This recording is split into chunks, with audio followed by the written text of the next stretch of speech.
কড়া বসিয়ে দিয়েছি। এবার প্রথমে দেখুন আমি চুষে পিঠে করার জন্য 1 বাটি নিয়েছি সুজি, ওজনে হচ্ছে 200 গ্রাম। একই বাটির মাপে আমি চিনি নিয়েছি। এবারে ওই বাটির মাপেই আমি 2 বাটি দুধ দিয়ে দেবো। দুধটা আমি কিন্তু একটু জাল দিয়ে নিয়েছি, লিকুইড দুধ কিনে এনেছিলাম। বন্ধুরা দেখুন আমি এই 2 বাটি দুধ দিয়ে দিলাম, মেপেই দিচ্ছি। 1 বাটি সুজির মধ্যে আমি দিলাম 2 বাটি দুধ। বন্ধুরা এবারে সুজিটা আমি এই দুধের মধ্যে আস্তে আস্তে ঢেলে দেব।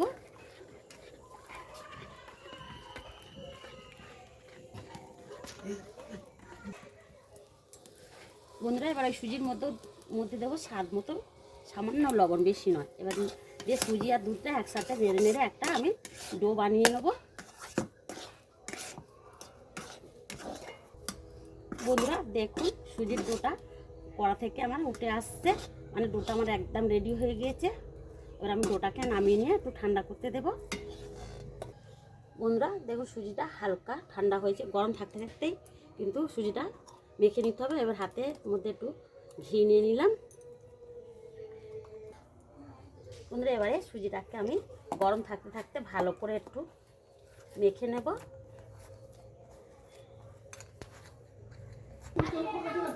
বন্ধুরা দেখুন আমার সুজির ডোটা কত সুন্দর আমি মেখে নিয়েছি, দেখে নিন। এবার এই ডোয়ের মধ্যে থেকে আমি খানিকটা লেচি নিয়ে নেব, নিয়ে দেখুন নিয়ে আমি এরকম করে লম্বা করে নেব। আর এখানে দেখুন একটা আমি রুটি চাকতি নিয়ে নিয়েছি, নিয়ে এর মধ্যে দিয়ে আমি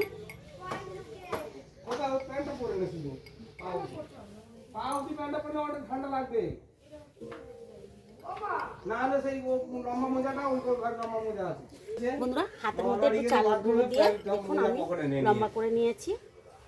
আবার একটু আমি এরকম চাপটা করে নেব। বন্ধুরা এবারে আমি এই ছুরি দিয়ে ছোট্ট ছোট্ট করে আমি কেটে নিচ্ছি।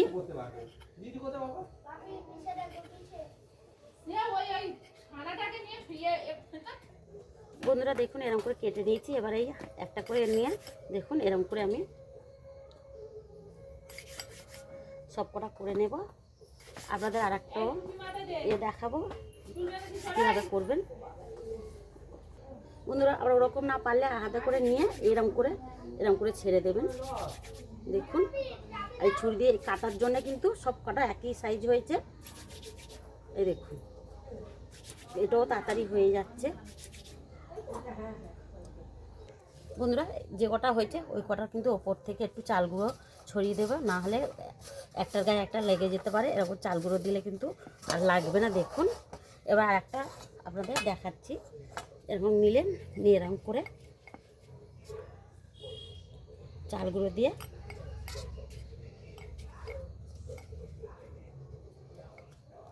আপনারা একটু একটু করে কেটে এরকম করে শুধু হাতে করে নিয়ে এরকম করে ছেড়ে দেবেন। দেখুন অল্প অল্প আমি এখানে হাত দিয়ে এই হাতটা করে নিয়েছি। দেখুন হাতে কিন্তু সরু মোটা দু রকমই হয়েছে। এবার আমি আপনাদের আরেকটা প্রসেস দেখাচ্ছি। দেখুন এরকম একটা আদা চাচা নিয়েছি, এইটা সবারই ঘরে এখন সবারই ঘরে থাকে।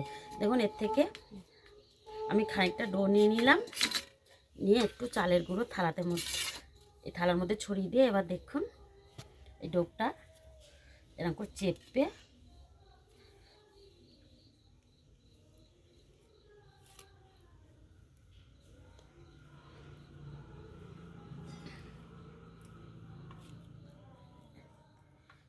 এই দেখুন বন্ধুরা কীরকম, এই দেখুন দেখো এই দেখুন বন্ধুরা কীরকম দেখুন পুরো হয়ে গেছে। দেখুন কত সুন্দর পড়ছে, দেখে নিন।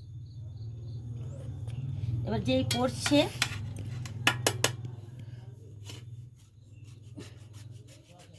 ওটা কিন্তু হাতের মধ্যে কিন্তু এটা দেরি হলো, অনেকক্ষণ ধরেই লেগে গেল, প্রায় ঘন্টাখানেকের মতোই লাগবে। সবাই মিলে করলে কিন্তু তাড়াতাড়ি হবে, আমরা একা করতে হচ্ছে তো তাই দেরি। এবার এর থেকে এবারে নিয়ে এই একটা একটা করে নিয়ে শুধু এরকম করে দিলেই দেখতেও সুন্দর হবে, আর সব সাইজগুলো কিন্তু একই হবে। এই দেখুন দেখতেও কিন্তু ওইটা কিন্তু মোটা হয়েছে, বড় হয়েছে, কিন্তু এই যে আদা চাচা গেটার করা মেশিনটা নিলে সব কটা কিন্তু সমান হবে। আর একদম হচ্ছে ছোট ছোট হবে, সরু সরু হবে, দেখতেও খুব ভালো লাগবে। দেখে নিন আমি এরকম করে সব কটা আমি এটা দিই গেট মেশিন দিয়ে, আদা চাচা মেশিনটা দিয়ে কিন্তু আমি এরকম করে গেট করে নেবো। আমার এটাই কিন্তু সুবিধা লাগছে। দেখে নিন আমি এটা দিয়ে আপনাদের তৈরি করে দেখাচ্ছি। আমি দু তিন রকমই দেখাচ্ছি। এই দেখুন এটাই কিন্তু আমার মনে হচ্ছে তাড়াতাড়ি হয়ে যাচ্ছে। এই একটা একটা করে নিয়ে এই দেখুন বন্ধুরা, দেখুন আমি এরকম করে সব কটা করে নেব। দেখুন কত সুন্দর করছে, দেখে নিন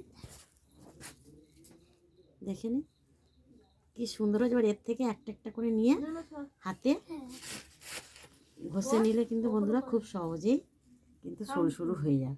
দেখে নিন ভালো হয় না? দেখুন আমার সব কটা রেডি হয়ে গেছে। এখানে আমি একটা এই ছাঁকা মতো চুবড়ি নিয়ে নিয়েছি। এর যে বাদবাকি চাল গুঁড়োটা রয়েছে এটাতে একটু নেড়ে নিলে চাল গুঁড়োটা পড়ে যাবে।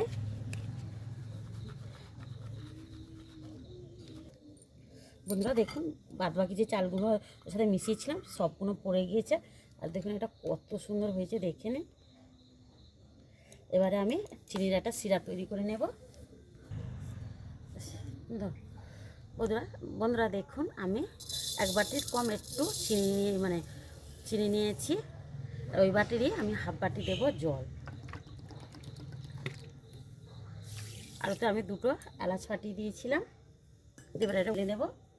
বন্ধুরা উনানটা ধরিয়ে দিয়েছি, যতক্ষণ না চিনিটা গুলে গিয়ে জলটা ফুটে যাবে ততক্ষণ আমি জাল দেব। দেখুন চিনিটা গুলে গিয়ে এক রস হয়ে গিয়েছে, একটু চিটচিটে ভাব এসছে। এবারে এই রসের মধ্যে আমি দেবো একটু কেশরটা আমরা চাইলে দিতে পারেন না, আমার রয়েছে তাই আমি দিচ্ছি। দেখতে ভালো লাগবে, খেতে ভালো লাগবে বলে। দেখুন দিয়ে এবারে আমি চিনির রসটা লাগিয়ে নেব।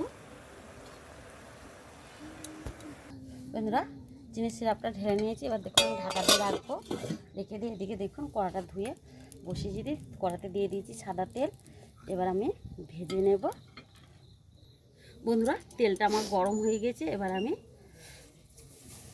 চুষি পিঠেগুলো দিয়ে দেবো। দেখুন অল্প অল্প করেই দেবো, দিয়ে কিন্তু এখন নাড়বো না, নাড়লে কিন্তু ভেঙে যেতে পারে বা ঘেটেও যেতে পারে।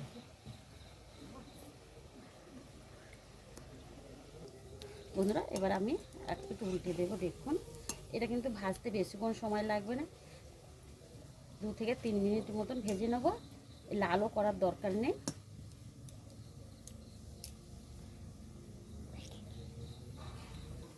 বন্ধুরা দেখুন চুষি পিঠেগুলো তুলে নিচ্ছি, একদম যেন সাদা ভাতটাই থেকে যায়। দেখুন একটু কিন্তু লাল হয় না, কত সুন্দর সাদা রয়ে গেছে। এবার তুলে নেব, একইভাবে সব কটা ভেজে নেব। কত সুন্দর লাগছে দেখে নিন। দেখুন আমার চুষি পিঠেগুলো সব ভাজা হয়ে গেছে। এবার যে চিনির রসটা করে রেখে দিয়েছিলাম এই রসের মধ্যে আমি সব কটাই দিয়ে দেবো।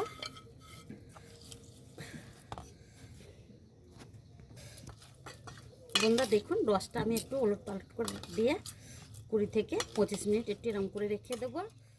পরে ফিরে এলাম, দেখুন কত সুন্দর হয়েছে, পুরোটা একদম রস ঢুকে একদম দেখুন নরম হয়ে গিয়েছে। এবার আমি একটু ছেঁকে এটা প্লেটে তুলে নেব। কত সুন্দর ঝরঝরে হয়েছে দেখুন বন্ধুরা। দুধে ভেজার তো অনেক খাওয়া হয়েছে, এরকম একবার বন্ধুরা দেখুন দুধে ভেজা তো অনেক রকমের চুষি পিঠে খাওয়া হয় সবসময়। এরকম রসে ভেজা, চিনির রসে ভেজা চুষি পিঠে খেলে দেখবেন টেস্টটা কত সুন্দর লাগে।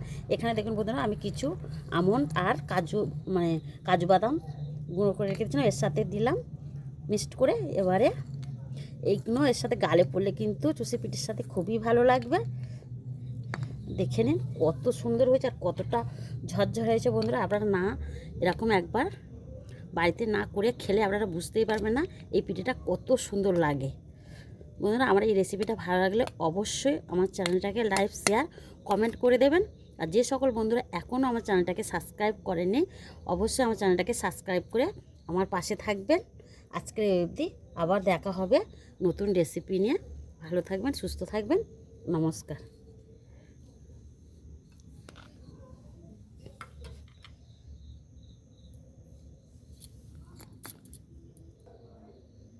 বন্ধুরা,